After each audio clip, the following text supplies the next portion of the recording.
Alright everyone, today we're going to be looking at the Cosmo 600 from Hollyland.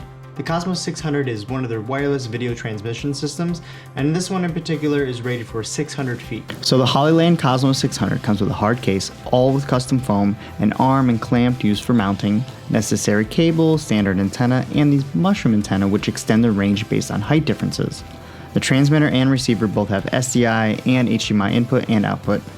Keep in mind to power these units you will need an external source. The transmitter comes with a Sony battery plate on the back or 4-pin LEMO on the side. The receiver comes with a V-mount battery plate. Keep in mind when your batteries are running low, it changes the voltage, and not enough power might cause signal failure. Price tag on these at the moment are around $1,700 US, so if you're not ready to buy these, Hollyland does offer other products at a lower price and a lower range. I wanted to test the system in a few different settings. The first was your typical stage scenario, then a run and gun music video, and then to really push its limits, a car scene.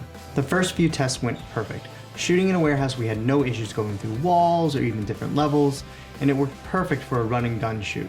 The setup was really quick and easy, and we never had any issues mounting it or even with connection. Granted, the transmitter and receiver were never really too far away from each other, but realistically that's how it's normally gonna be, unless you're using like a drone or a jib, something that you're actually gonna get the camera far away from the receiver.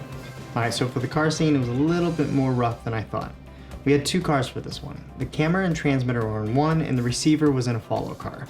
So we drove around the block for a couple of times, but the signal wasn't holding for more than a car length, maybe two at max. This really isn't ideal for an actual shoot.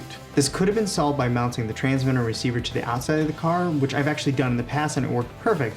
But for this, I didn't have any way to mount it safely to the roof of the car. So keep this in mind when you're doing something like this, to always test your equipment just to save you time in the long run. Alright, so you might be sitting there asking yourself, why would I spend all this money on a wireless video system? It's definitely cheaper to use a cord. Just keep in mind that every piece of gear that you use is a tool, and you need to determine what works best for your workflow. At the end of the day, if something saves you a little bit of time here and there, it all adds up. And as we all know, time is money, especially on sets when we're usually just, running overtime all the time. With that said, a system like this is perfect for a director's monitor, video village, or a way for your first AC to pull focus if they actually can't get to the camera and they're using a wireless follow focus system. The Cosmo 600 definitely brings production value way up. It just depends on how you want to use it. Overall, my experience with the Cosmo 600 went very well, but there are definitely a lot of things to keep in mind when using a wireless system. Like, how are you going to power it? What the weather's going to be like. Extreme heat or cold can have an effect on these things. Technology doesn't always go in our favor, so just always have a backup plan on your set just in case things go wrong. I absolutely love this system from Hollyland, and I definitely will be using it for years to come. If any of you have any questions about it, just ask in the comments and I'll definitely get back to you.